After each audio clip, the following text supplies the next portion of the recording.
कल लामजुंग और आज कोडारी, नेपाल की धरती पर कुदरत की भवें तनी हुई है। आज दोपहर 12:39 पर नेपाल में फिर से भूकंप आया। भूकंप के झटकों की लाइव तस्वीरें काठमांडू में मौजूद इंडिया न्यूज संवाददाता के कैमरे में कैद हुई हैं। लगातार भूकंप के झटके महसूस किए जा रहे हैं। पूरी धरती हिल रही है। अभी भी साफ तौर से चारों तरफ आप देखिए, जो जहां है वो वहीं पर रुक गया है। कोई भी हिलने को तैयार नहीं है। पूरे मकान आप देखिए कि लोग किस तरह से खड़े हो गए हैं। अभी भी धरती हिल रही है। ये लाइव तस्वीरें हम आपको ग्राउंड जीरो से दिखा रहे हैं। अभी भी धरती हिल रही है, यानी भूकंप के झटके और क्रैक बढ़ता जा रहा है। आप देखिए यहाँ पर अभी तक क्रैक नहीं था। धरती धसती जा रही है, क्रैक बढ़ता जा रहा है। यहाँ पर रहना बिल्कुल खतरे से खाली नहीं है।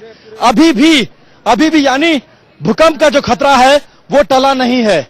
धरती धसती जा रही है। लगातार भूकंप के झटके महसूस हो रहे थे और इंडिया न्यूज ने अपने कैमरे पर लाइव ये देखा है और आपको दिखाने की कोशिश की है कि ग्राउंड जीरो पर खतरा नहीं टला है। अभी भी खतरा यूं ही बरकरार है। भूकंप का केंद्र काठमांडू के करीब 80 किलोमीटर दूर कोडारी में था। ये जगह नेपाल चीन की सीमा पर है। केंद्र में भूकंप की तीव्रता 6.9 दर्ज की गई। 6.9 का व्यापकता है इसकी मैग्नीट्यूड रिक्टर स्केल पर। तो ये जो है सबसे बड़ा अभी तक का ये है रॉक टूटा है इसका, और इसका जो जोन ऑफ इन्फ्लुएंस जो है वो काफी बढ़ चुका है। वो जो इमेज मैंने आपको दिखाया है, जो तीव्रता जो है वो नेपाल में ज्यादा है। धीरे धीरे जब हम दिल्ली में आ रहे हैं तो 5 के करीब है। 5 में परसेप्टेबल होता है, डैमेज होने की कुछ ये नहीं है, संभावना नहीं है। और जो बॉर्डर एरिया है हमारे जो बिहार के और ये के सिक्किम और दार्जिलिंग वो इलाके का, वेस्ट बंगाल का, वहां पर जो है परसेप्टेबल शेकिंग के बाद स्ट्रक्चर जो है उस तरह से है जो शेकिंग में डैमेज हुए हैं। नेपाल से उठा ये भूकंप का झटका चीन से लेकर भारत तक ने महसूस किया।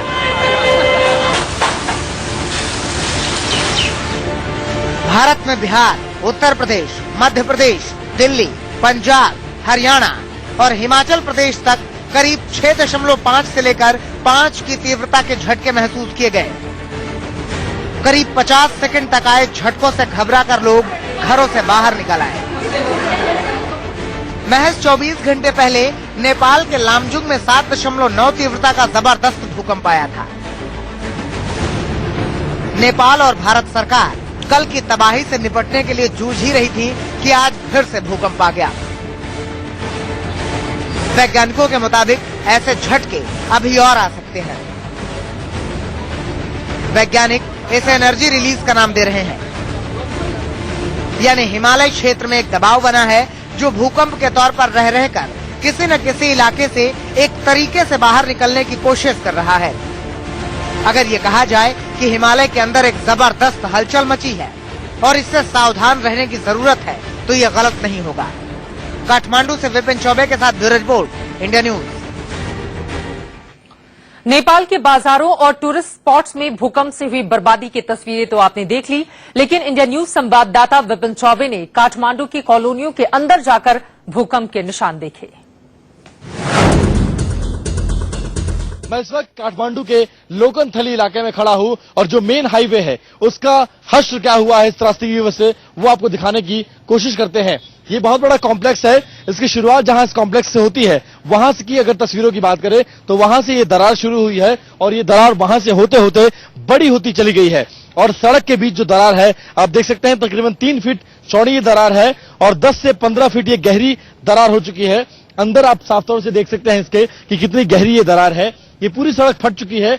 यहाँ आवागमन बाधित हो चुका है। इस सड़क से कोई भी गाड़ी अब उस पार नहीं जा सकती है। हालांकि ये जरूर है कि लोग रिस्क लेकर पैदल इस सड़क को पार कर रहे हैं और एक जगह ऐसा नहीं हुआ है। काठमांडू के अलग अलग इलाकों में इस तरह सड़कों में दरार आने का मामला देखा जा रहा है। और पूरी सड़क देखिए कि थोड़ी सी दरार नहीं आई है, बल्कि पूरी की पूरी सड़क, एक साइड का पूरा ट्रैफिक इसकी वजह से जाम हो गया है और ये पूरी सड़क एक तरफ से धंस गई है।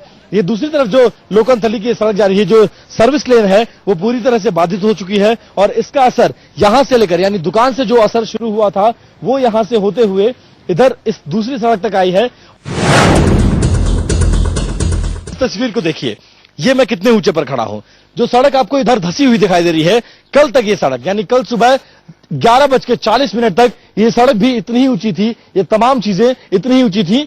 और उसके बाद अचानक से जब भूकंप आता है तो इस बीच में उस मेन हाईवे से लेकर यहां तक वो दरार आती है और दरार के बाद इस हिस्से के उधर की जितनी चीजें होती हैं, जो जमीन होती है, वो तकरीबन 5 से 7 फीट नीचे चली जाती है। और आलम यह होता है कि जितने मकान होते हैं उन सभी मकानों के बीच में दरार पड़ जाती है। मकान तकरीबन 4 से 5 फीट तक एक तरफ झुक जाते हैं और जमीन पूरी बैठ जाती है। और इसका असर सामने की इमारत पर दिख रहा है, यानी सफेद रंग की जो इमारत है और उसके बगल में आगे जो आपको इमारत आई दिख रही है, वो इमारत कभी सफेद रंग के लेवल में वो इमारत हुआ करती थी, लेकिन जो इस तरह से जमीन फटा है उसके बाद से वो इमारत तकरीबन वो भी 5 से 7 फीट एक तरफ झुक गई है। ऐसे में इस मकान में रहना बेहद खतरे से खाली नहीं है और इस मकान में रहने वाले तमाम लोग अब एक एक करके अपना घर और सामान लेकर बाहर जा रहे हैं। अब देखिए, जिस जमीन पर मैं खड़ा हूं, जिस मिट्टी पर मैं खड़ा हूं, ये मिट्टी कल 11:40 से पहले इस लेवल में होती थी। यानी किसी को, इस परिवार के किसी सदस्य को अगर एंट्री चाहिए होती थी, वो इधर से एंट्री करता था इस गेट के जरिए और वो सीधा घर में जाता था। लेकिन अचानक से इस त्रासदी के बाद क्या हुआ है, आप देखिए। ये ग्राउंड जीरो की रिपोर्ट है कि तकरीबन 5 फीट तक ये धरती दब चुकी है और अपने लेवल से 5 फीट नीचे चली गई है। और अब आपको नेपाल में मची तबाही की तस्वीरें आसमान से दिखाते हैं। हवाई जहाज से ली गई इन तस्वीरों में तबाही की तस्वीरें और उसके निशान साफ साफ दिखाई दे रहे हैं। तबाही के बीच सड़कों पर थोड़ा बहुत ट्रैफिक चलता हुआ दिख रहा है, लेकिन शहर के अंदर की सड़कों पर चारों तरफ मलबा फैला है। कुछ बड़ी सड़कों पर भी जबरदस्त दरार देखी जा सकती है। आसमान से ली गई ये तस्वीरें हालांकि साफ साफ आप पूरी तरह से नहीं देख सकते, लेकिन अगर गौर से इन तस्वीरों को देखें तो अंदाजा हो जाएगा कि किस तरह से तबाही के निशान इस वक्त समूचे नेपाल में देखे जा रहे हैं। और सबसे ज्यादा नुकसान हुआ है राजधानी काठमांडू को। 2500 से ज्यादा लोगों की जान ले चुका है कुदरत का ये कहर और अभी न जाने कितने लोग दबे हुए हैं मलबे में। उन्हें निकालना भी मुश्किल हो रहा है क्योंकि एक बार फिर से आज भूकंप ने दस्तक दी। 12:39 पर दूसरी बार भूकंप के झटके महसूस किए गए।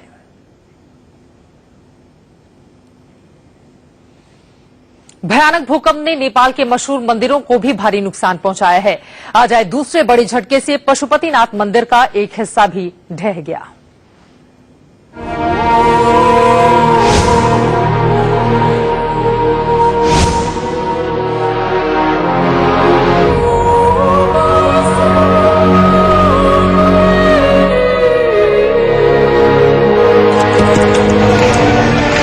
शनिवार को भीषण भूकंप की मार से नेपाल तबाह हो गया।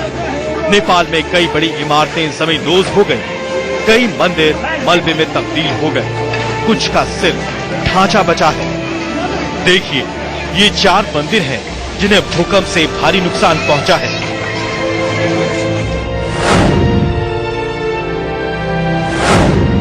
भयानक जलजले से नेपाल के विश्व प्रसिद्ध पशुपतिनाथ मंदिर को भी नुकसान पहुंचा है। हालांकि मुख्य मंदिर पूरी तरह सुरक्षित है, लेकिन मंदिर परिसर में छोटे छोटे मंदिर ढह गए हैं।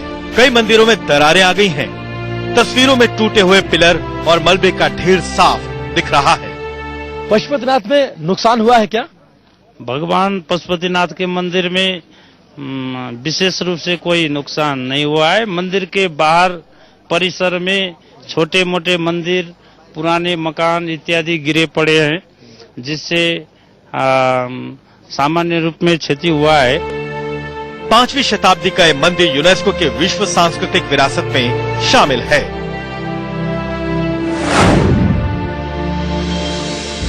काठमांडू यानी काठ का एक ऐसा शहर जिसका निर्माण लकड़ी के शहर के नाम पर हुआ था और लकड़ी के शहर के नाम पर इस शहर का नाम पड़ा। लेकिन ये वो काठ का वो मंदिर है जिसकी वजह से काठमांडू का नाम काठमांडू पड़ा।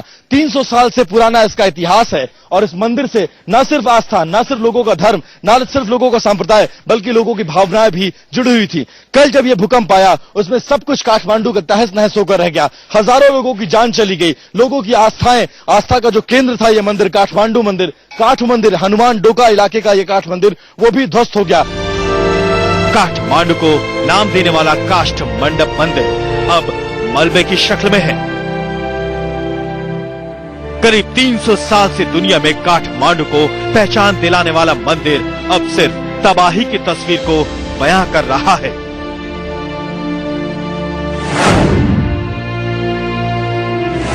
आस्था का केंद्र होने के साथ साथ काष्ठ मंडप मंदिर टूरिस्टों के लिए भी सुकून का केंद्र था। जो भी यहाँ पर आता है इस जगह पर जरूर आता है और आप देख सकते हैं कि यहाँ मलबे को छेड़कर कुछ भी नहीं बचा है। कुछ पत्थर बचे हैं, कुछ मूर्तियां बची हुई हैं और सिर्फ आपको चारों तरफ सिर्फ मलबा ही मलबा नजर आएगा। सुबह का वक्त है लेकिन लोगों के आस्था का केंद्र, लोग इसे छोड़ना नहीं चाहते। अभी भी लोगों की भावनाएं इससे जुड़ी हुई हैं और ये तमाम जो पत्थर हैं इस पर अगर आप गौर करें तो किस संवत का है इससे आपको स्पष्ट हो जाएगा। 2023 संवत, अगर इसका जो आंकड़ा यानी पत्रा के हिसाब से निकालें तो जो साल आएगा, हालांकि उसके बारे में स्पष्ट नहीं है चीजें, लेकिन यहाँ के लोगों के मुताबिक बहुत पुराना मंदिर है, आस्था का केंद्र था और इसी मंदिर के नाम से इस पूरे शहर का यानी नेपाल की राजधानी का नाम पड़ा था। नेपाल के जनकपुर में जानकी मंदिर को भी भूकंप से काफी नुकसान पहुंचा है। मंदिर का एक गुंबद और पिलर टूट गया है, दीवारों में दरारें आ गई हैं। जानकी मंदिर माता सीता को समर्पित है। जानकी मंदिर माता सीता को समर्पित है। धार्मिक मान्यताओं में इस मंदिर का बहुत महत्व है। देश विदेश से श्रद्धालु माता जानकी मंदिर पहुंचते हैं।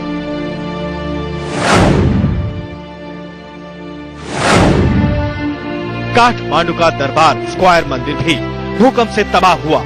पूरा मंदिर मलबे में तब्दील हो गया। भूकंप से तबाह हुआ नेपाल का दरबार स्क्वायर मंदिर भी दुनिया भर के पर्यटकों के बीच आकर्षण का केंद्र था। इस मंदिर में बॉलीवुड की कई फिल्मों की शूटिंग हो चुकी है। दरबार स्क्वायर के बारे में महानायक ने ट्वीट पर लिखा, हे भगवान, नेपाल में भूकंप, जीनत अमान के साथ यहाँ महान फिल्म का एक गाना फिल्माया। प्रार्थना करता हूँ सब ठीक हो। दरबार स्क्वायर यूनेस्को के विश्व धरोहर में भी शामिल था। Vipin Choubey, Kathmandu, India news. काष्ठ मंदिर 1596 में बनाया गया था। सिर्फ एक पेड़ की लकड़ी से पूरे मंदिर का निर्माण हो गया था। आज वो पूरी तरह से तबाह हो चुका है।